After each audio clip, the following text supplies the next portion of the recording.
Welcome to our next episode. If you don't already know, my name is Kelly and I'm travelling Australia full time with my husband Michael and our Kelpie Sahara. In this episode we explore Exmouth, South Lefroy, Tom Price, Karijini and Sheila Plains. We took off from Bullara station up to Exmouth. The next day, we headed to South Lefroy on the Ningaloo coast. We knew our stay was short, but we couldn't help but go for a cheeky fish at our secret location. I said, let's go fishing without any expectation. I didn't bring any devices down except for my phone. And look how magic this is. This is how far the tide has come out already. When we got here, we had to walk through water to this little part here. Michael was on, caught the first tusky, and I caught two more tuskies that were 32 centimeters, really good size. I'll put a little picture up there because I didn't have a video or anything like that, but hopefully, fingers crossed, we can catch some more fish and they can be of size because the tuskies have to be 40 centimeters to keep them. So wish us luck. So we actually found this fishing spot 4 years ago and this is the first time revisiting it. So we thought we best go with no expectation of catching anything. And if you have been following along our travels, you would know that we have had quite a fair amount of bad luck fishing.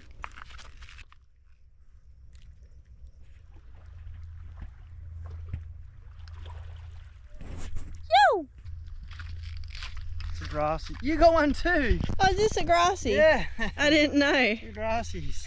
At this point it was getting quite dark, and if you have been to Exmouth you would know that they do warn you about dingoes. Whoa. Sahara was with us, so we did pop her in the car and I was starting to feel a bit worried, so I also sat in the car while Michael kept fishing. At this point I'm sitting in the car in the pitch black and Michael comes up banging on the door to show me this big fish that he had caught. Are you pumping? I'm Are you stoked. shaking? Yeah, I am. Point That it was more epic. towards you on the top. No, the other way. Just, I don't know what you want me The to top do. of the fish towards you. No. What it? Just look at it. That's a good fish. It's a nice spango. We are headed to South Lefroy and we're going when the tide is low because we have a crossing. Wish us luck. Off we go.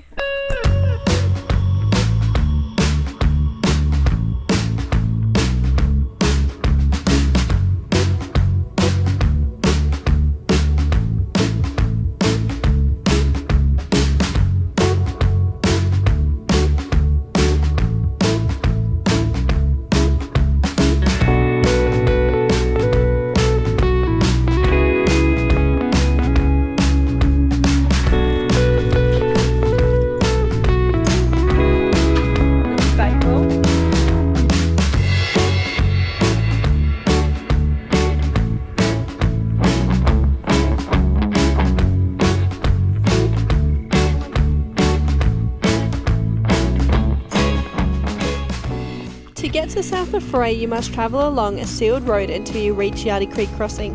Before crossing the creek, you need to check the high and low tides as it can become very dangerous. It took us a further 1.5 hour drive along corrugated tracks to reach South Lefroy. As for booking your stay along the Ningaloo coast, you must book through the Park and Wildlife website.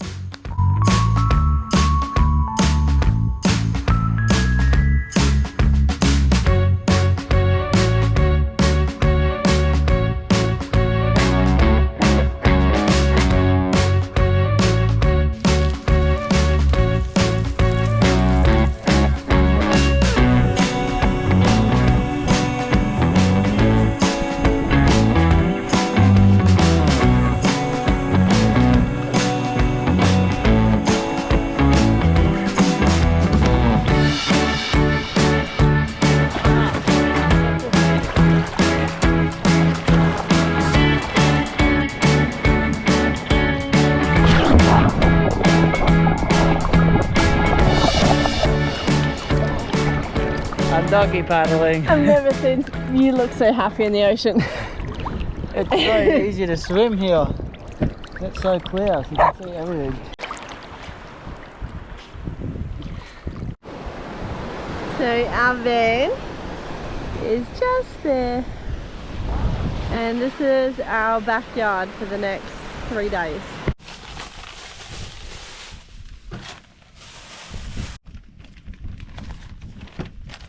This is my fish from last night, Spangled Emperor. We're about to fillet it. Need to give it a wash, it's all slimy. First attempt at filleting, 2 good fillets.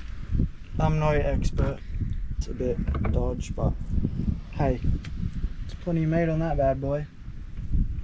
Hopefully it tastes good.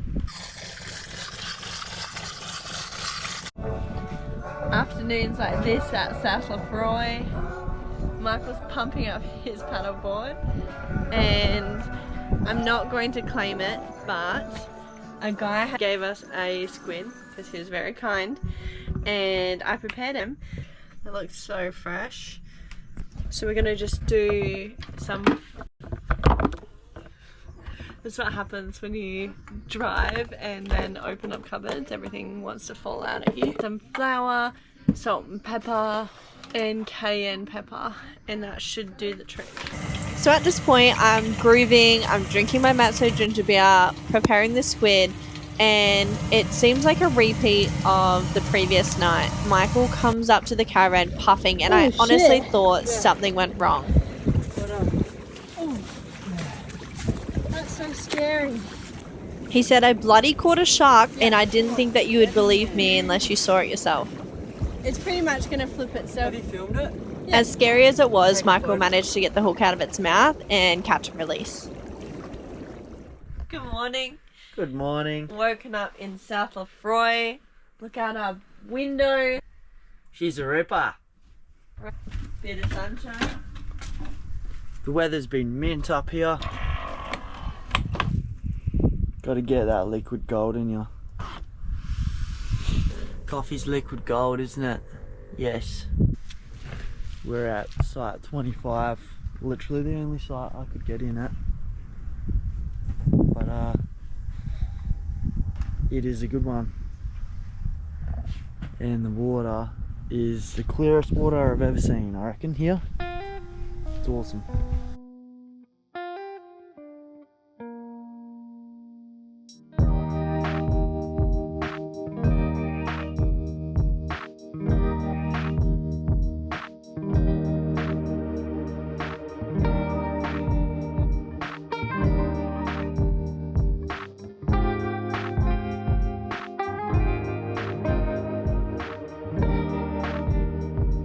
At this point, we decided to set up the drone because we were looking for the Norwegian whaling station. At first, we thought this was the whaling station, but quickly realised it was just a private property that had been fenced off due to asbestos. You'll find when you're travelling around, some people find places so quick and easy, and other times you just think, how am I the only one that doesn't know how to get to this location? We ended up taking the hardest route to get to this station. We went through the softest sand, these massive dunes, and it was so bloody dicey. But Michael had it pretty under control, not gonna lie. But we did speak to some people as soon as we got to the station, and they said that there was a very quick, easy road straight from the caravan park all the way to the station. So we did mess up a little bit there, but it's all for the adventure. We finally made it to the Norwegian whaling station. Took us a while to get here. It's not officially on the maps or whatever. Old drums, they had like blubber and whale fat and all that in there, and the oils. The whaling station started its operation in 1915 until 1957. The whaling station was used as a shore base for its steam-powered whale chasers until 1920. It was then purchased by the Australian Northwest Whaling Company. Long story short, it was then no longer viable to run as the whales redirected their path further to sea, and the station then closed in 1929. Amongst the remaining foundations were rusted oil holding tanks, various boilers, and machinery used for processing the whale oil. At the location, there were old bottles scattered and smashed throughout the area. Upon entry, there are signs mentioning the presence of asbestos, as these objects have been here for over 100 years.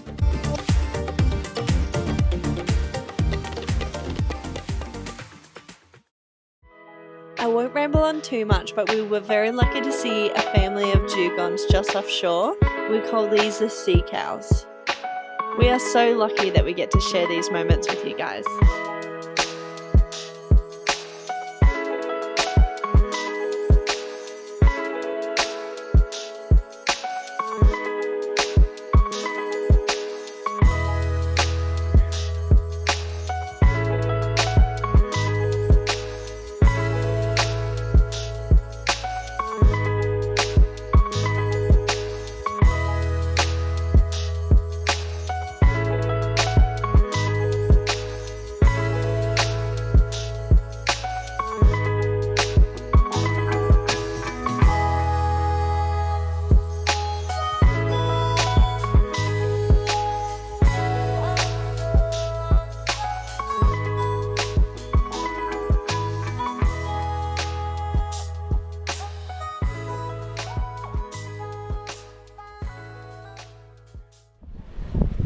How you feeling?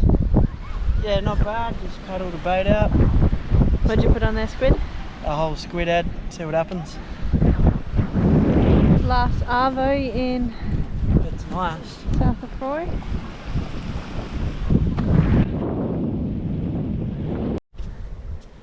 What are you catching, Mads? At the moment. The current's so strong. The hat looks cool, but Yes.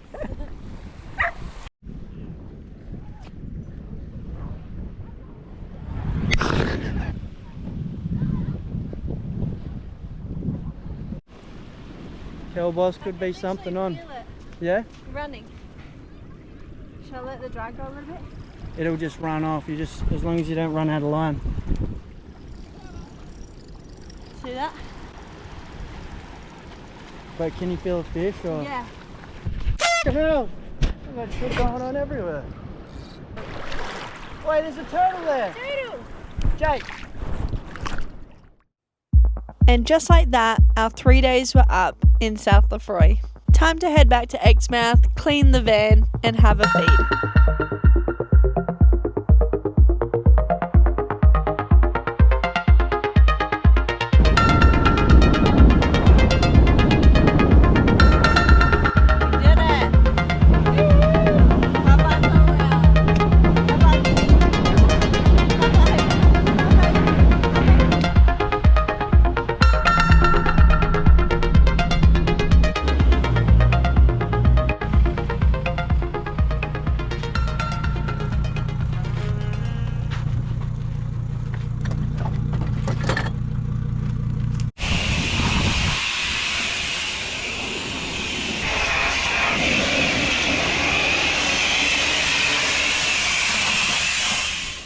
We then went to Mutt's Cafe, which we would highly recommend whether you have a furry friend or not.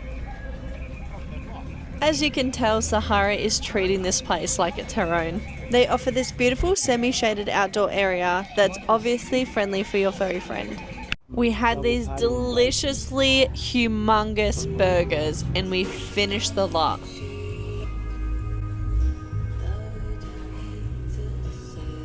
It's another tar one.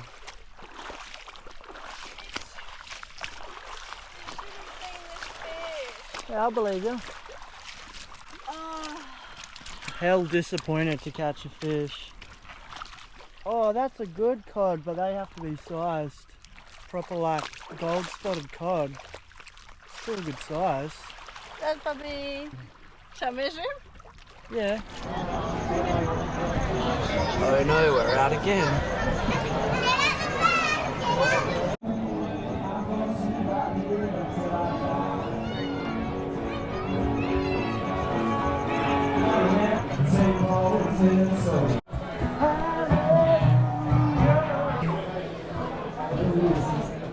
We then left Exmouth and was en route to Sheila Plains station. We had never been here before and was keen to check out the location.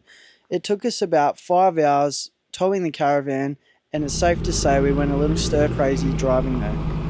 Sheila Plains. Oh, Sheila Plains. Sheila Plains. Sheila Plains. hate driving. It's been 5 hours.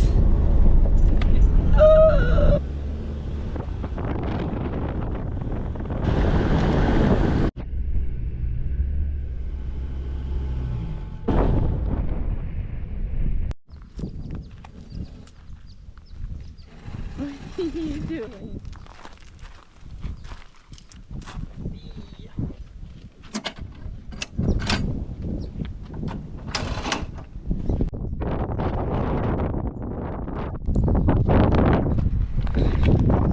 Australia! At Sheila Plains, probably can't hear me because it's so windy. And we're just on the 1.5k sunset walk, just up to the hill. Plains Station down there where we're camping. Just down there. And the sun is setting. She's a bit windy actually.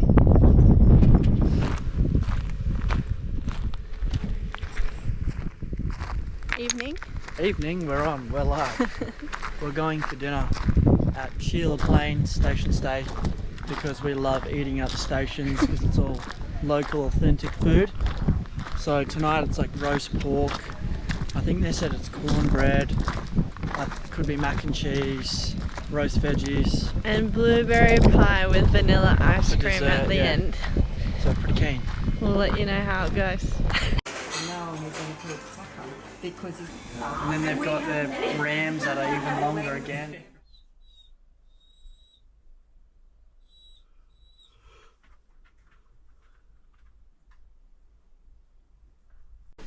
Michael going through the coin stash so we can grab a coffee this morning. Money everywhere. We'll put the bag upside down.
We're at Tom Price and we're just about to hike up Mount Nameless. It does have a sacred Aboriginal name, but I'm not going to say that and mispronounce it.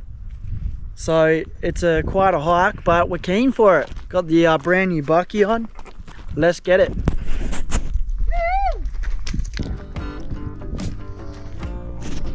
See you at the top.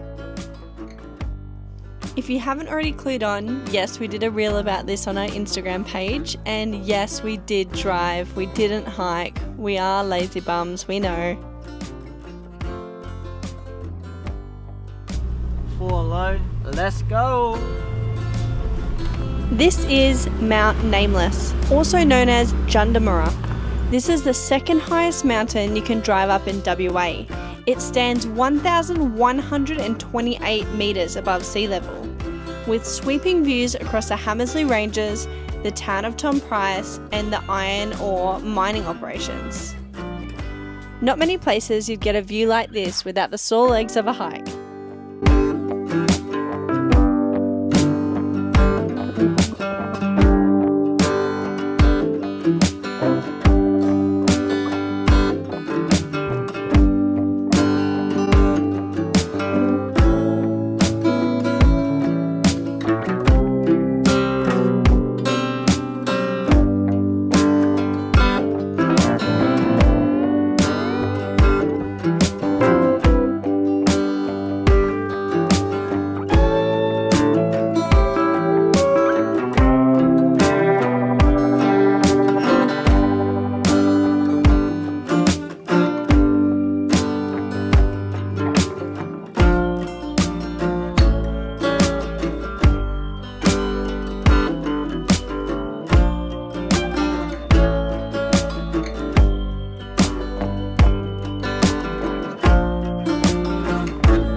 were on the road to Karijini. We had dropped Sahara to a dog kennel in Tom Price. Now the people were lovely, but it wasn't a great location.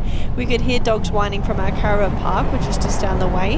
It did make us feel a little unsettled, and at this point in the trip we didn't feel comfortable leaving Sahara in the van. We did originally plan to keep her there overnight, but we decided we would do Karijini in 6 hours. And if you have been here before, you would know that they say you need to allow around 3 days. But with all that being said, come see Karijini with us in 6 hours. So this is our first time going to Karijini. Nor Michael or I have ever been here. We've only seen things from social media.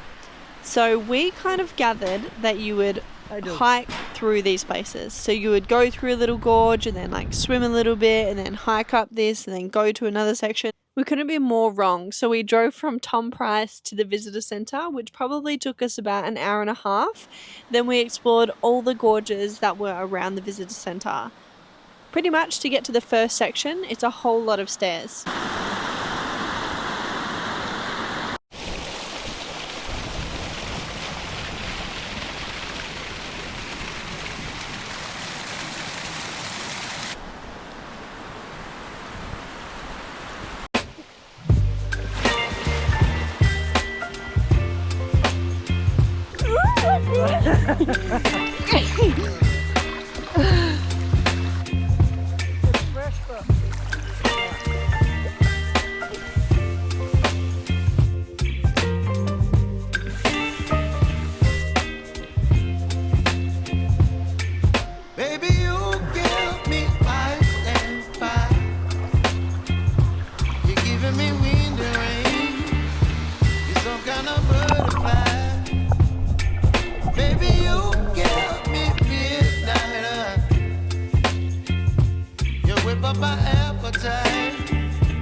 Joffrey Gorge wasn't too much of a hike, but was a little hard on the knees.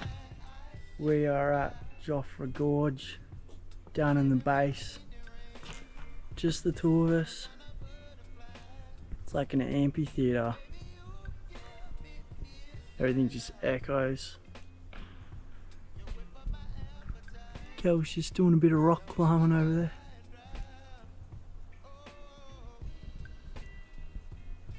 I'm not gonna lie, I did have very big expectations for Karijini, but it turns out all the places that I've been fantasizing about were the ones that were crossed off on the map and were closed for the day. What do you reckon, mate?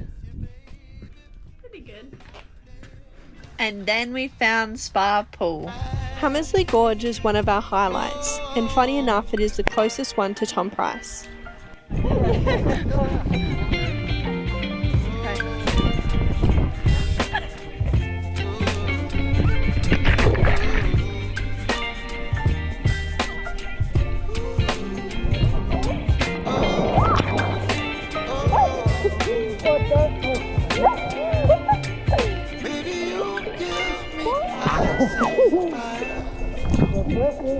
You're chilling in the rain. You're some kind of butterfly. Baby, you give me midnight. You whip up my appetite. Don't leave me high and dry. Feeling cold? Baby, you give me ice and fire. You're chilling in the rain. You're some kind of butterfly.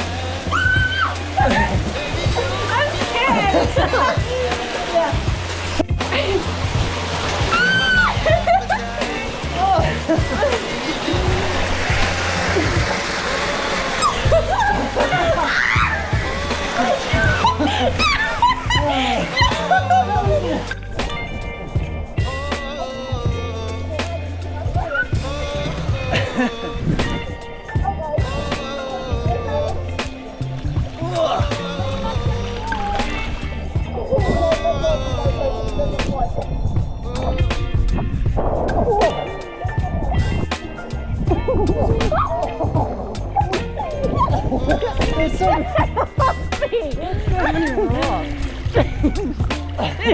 Are you good? Don't tell me that, I'll freak out. Don't freak out.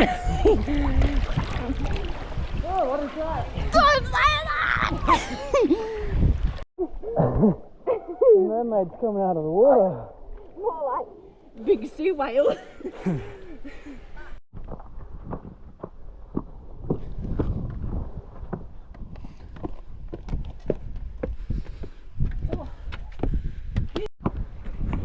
Oh, it's the heart racing.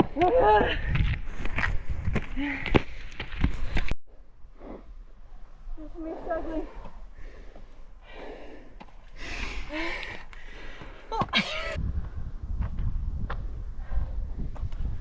Let's go get our dog. The next morning, we headed to the access road en route to Karratha. This saved us approximately 3 hours of driving time.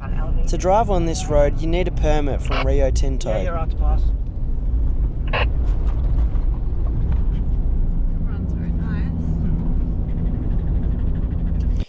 To obtain this permit, either visit the Tom Price Visitor Centre or go online, and it takes about half an hour to complete. Too easy, mate. Have a good day, safe travels. You too, cheers.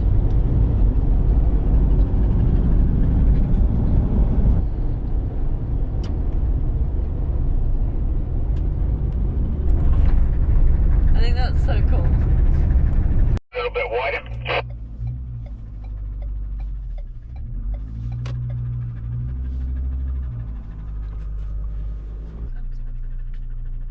Fuck, that is a big load.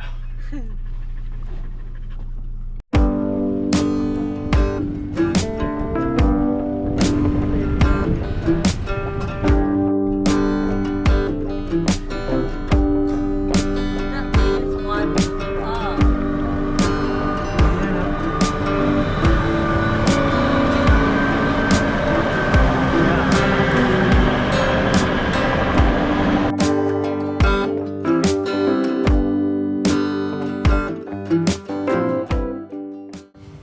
As we make our way to Karratha, I can't help but feel so incredibly grateful for everyone watching our journey. This is only the very start of our travels, and we can't wait to show you what lies ahead. To follow along, click subscribe and follow us on Instagram and TikTok.